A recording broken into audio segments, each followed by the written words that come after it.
Thanks, Christopher. We're going to move on to our second stage setting presentation. And the speaker is Alex Ezeh. Alex is the former executive director of the African Population and Health Research Center in Kenya. This is a position that he held for 17 years, beginning, as best I can figure, with the origins of the center itself back in 2001. This center's mission is to generate evidence, strengthen research capacity, and engage policy to inform action on population health and well-being in Africa. A major portion of its research concerns urbanization and African well-being. Alex remains the senior advisor to the center.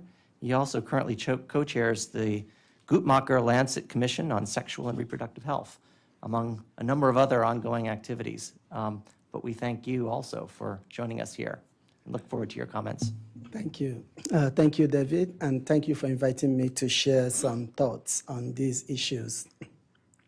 I think Chris' point earlier, he talked about the urban dilemma that we have, which are the huge inequities that exist within urban areas. And that dilemma is something that is really, we do not have a handle on, or we don't fully understand. When I looked at the theme of this conference, I was quite pleased to see that we recognize urbanization and slums, meaning that we actually see some dynamics of slums that is different from the urban processes as a whole. But it also means that we recognize that slums do play some roles in understanding disease transmissions and epidemics in the global sphere. But when you think of the word slums, what really comes to your mind is a place, a particular location, a geographic space that has specific coordinates that you can identify with. But if you look at every single estimate we have of slums and the number of people that live in slums in low and middle income countries, they're usually from UN Habitat estimates, and Christopher referred to them. And what do they mean? They actually look at a group of people or households that lack certain basic amenities or that have insecure tenure within the urban space or have high density, and high density is defined as 3 or more people living in the same sleeping room. So when you take that estimate and you think about it and what it means, there is none of them that actually refer to a particular space and geographic location that we call slums in low and middle income countries. And we do not know, these 1 billion estimates of people that live in slums, what actually that means in reality. So I will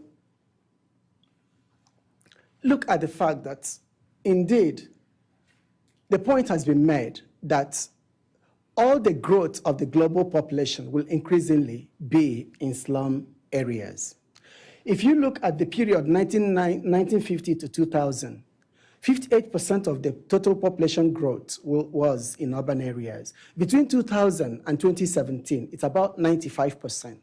And over the next 20 years, from 2030 to 2050, 105% of all the global growth will happen in urban areas. The point about this is that between now and 2050, we will add about 2.2 billion people to the world population, and all of them will be in urban areas. It's not just that they will be in urban areas, they will actually be in urban areas of low and middle income countries. Why is this important? It means that unless we actually understand disease dynamics within these settings, most of the efforts that we'll be trying to make to deal with this at the global level may not succeed. Last October, we did a Lancet series on slum health, and we underscored the point about space being important. And the reason why space is important is because the challenge of slums is about the challenge of the shared physical and social environments in which the people live in. It's about neighborhood effects. That it's not just wealth an individual household's poverty status that matters, but it is the context within which this individual is living. So when we think about the dynamics of health within the urban environment, we have to recognize that the important factor there is really that poverty in itself is not a good measure of health in urban areas. Because what drives the health of people in slums has less to do with their individual wealth compared to the context or the environment in which they live. And Christopher did mention to this a couple of moments ago. So about 2 weeks ago, we had a meeting in Bellagio where we brought together different UN agencies, including WHO and UNFPA and UN Habitat, and national governments from Bangladesh, Brazil, South Africa, and others, heading national statistical offices to look at this critical question of how do we begin to identify people who live in slums, and what type of recommendations can we actually make to countries so that we can begin to have a handle on how many people actually live in slums and what are the key issues and challenges that face them. I think as I go through this, you'll begin to understand that the real challenge we face with urbanization is really the place of slums within low and middle-income countries. As many of you might know, since 1990, we've seen a significant drop in the proportion of people who live in slums globally. But the absolute number has grown by about 200 million people to about 1 billion that you've heard. In sub-Saharan Africa, actually, the decline has been from 70% to 55%. But the number of people living in slums has more than doubled from about 93 million people to 200 million people. So it is a major challenge for development as we go forward. So in this meeting, we're looking to see how do we begin to get national data systems and our global reports to recognize slum as a geographic entity with people that live in them and the risks and challenges that they face. So we can actually begin to have an understanding of what it means to deal with slums as a development challenge. So why is slum important? Or why is slum health important? To understand this, I think we need to even ask the question, why do we distinguish between rural and urban areas in many of our national reports and global reports? I think there are many reasons we can give why we make those distinctions. But one of the basic is that we believe that rural areas are different from urban areas.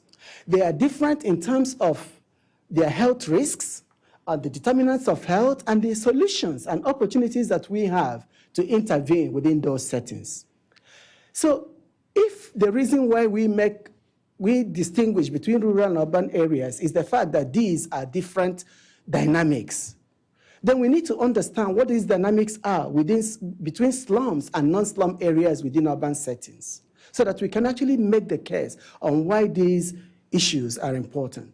I will point on these 5 key issues as part of the reason why we need to begin to recognize the role slum health plays in global disease transmission and in understanding global health in the 21st century.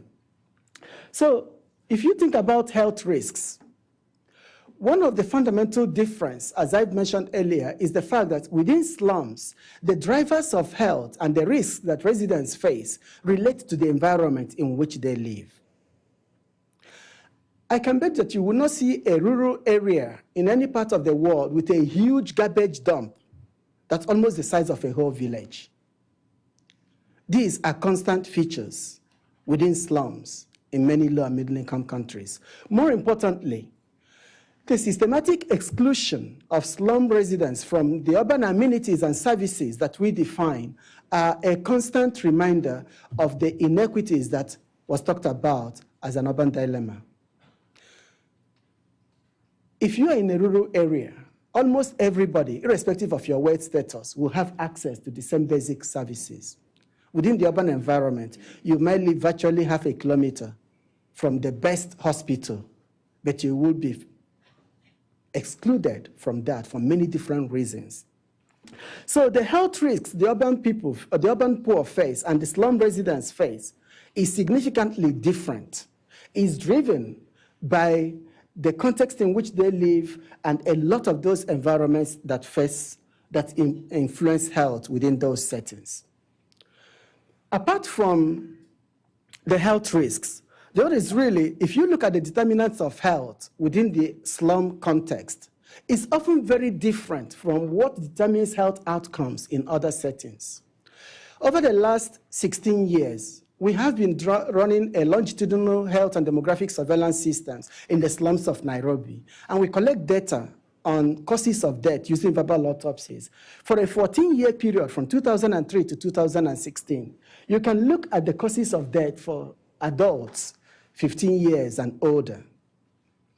Of course, the leading cause is TB, and that's not very different for men and women.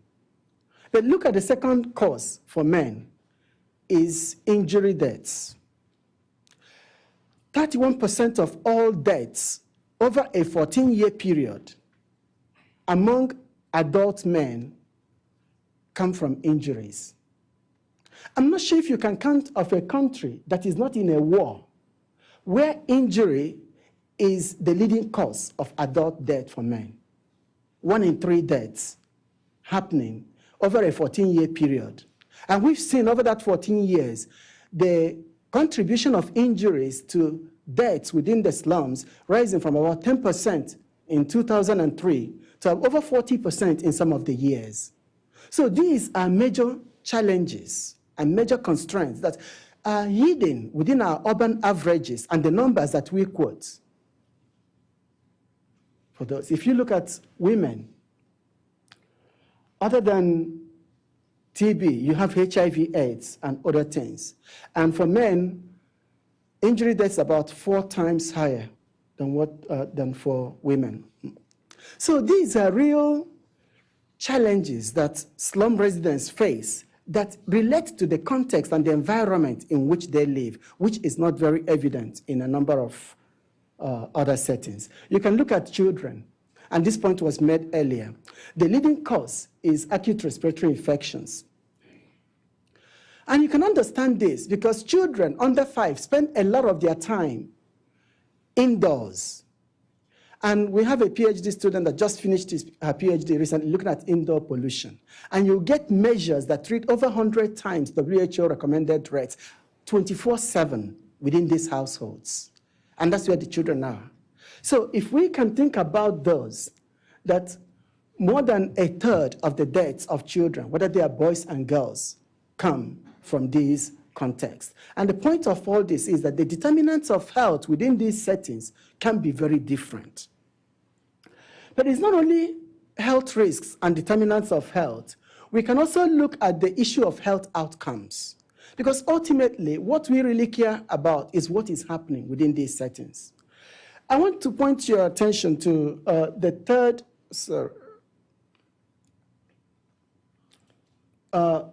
third and fourth bars here. This is, in blue is infant mortality rates, and in red is under 5 mortality rates. And this gives you the exact reason why we actually distinguish between urban areas and rural areas. And these were the things that convinced us on the need for us to really begin the work we've been doing over the last 16 years within the slums of Nairobi, is that indeed there is huge difference between urban areas and rural areas. But let me point you again to this, which is a representative survey of slum households in Nairobi. And this shows you that even compared to rural areas, children in slums have at least 30% higher mortality by age 5, at 151 compared to 117 in rural areas.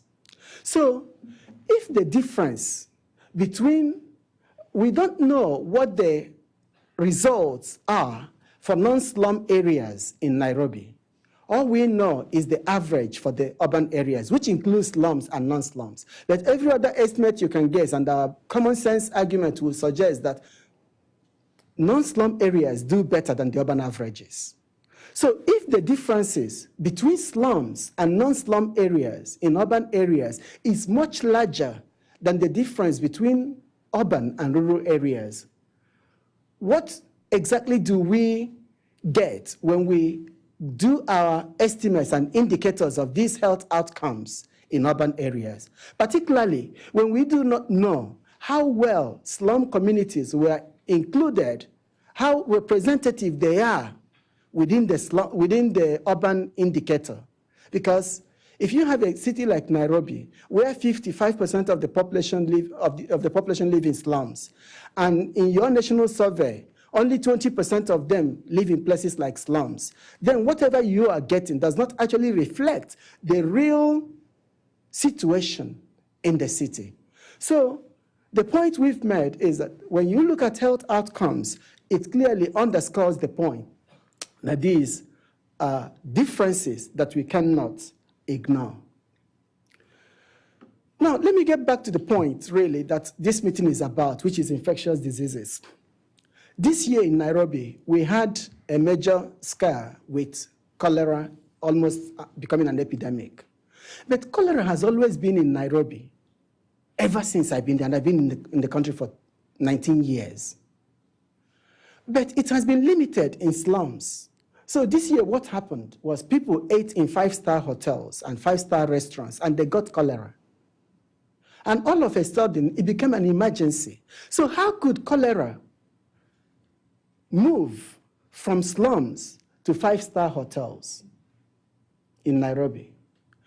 If you fly into Nairobi today and you get to the immigrations, the person that may have attended to you, the porter that carries your bag to the vehicle, the driver that takes you to the hotel, the one that takes you to your room, or your bags to your room, the maid that made your bed and cleaned your room, and the waiter that waited on you in the restaurant, chances are that they all live in slums.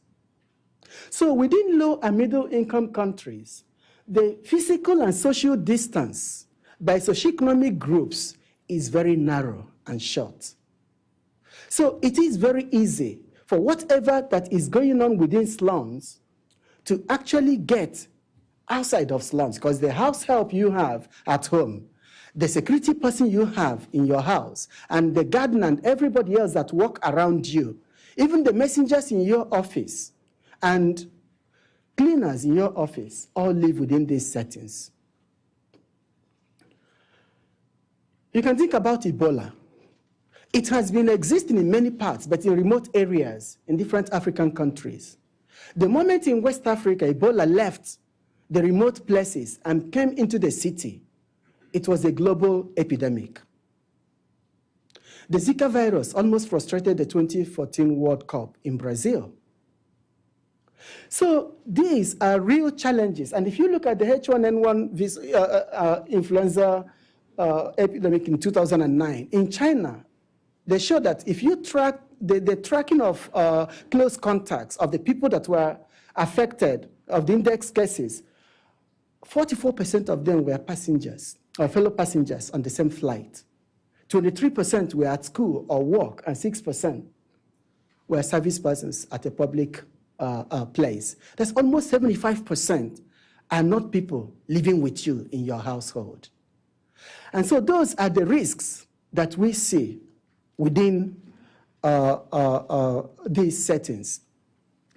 So one of the most significant reasons why we actually deal with these issues is the fact that urban inequities is massive in low and middle income countries. We see that in economic inequities, but it may not be very evident for many of you seated around the room here, because in high income countries, particularly with the welfare system, it many times could systematically exclude the poorest from the workplace and create some social distances that may not be very evident. But that is not what exists in low and middle income countries. So slums will increasingly be the major connector between rural and urban, between the informal and the formal, between the local and the global. And the role they play in disease transmission is so important that we cannot continue to ignore them. If we cannot do anything because of the unique vulnerabilities they face, we should at least do something, because we cannot begin to get a handle on disease transmission and infection control in today's world without understanding that the birthplace of many of these epidemics becoming global is in the slums of low and middle income countries. This is a challenge we face, and I hope that we can do something about it. Thank you.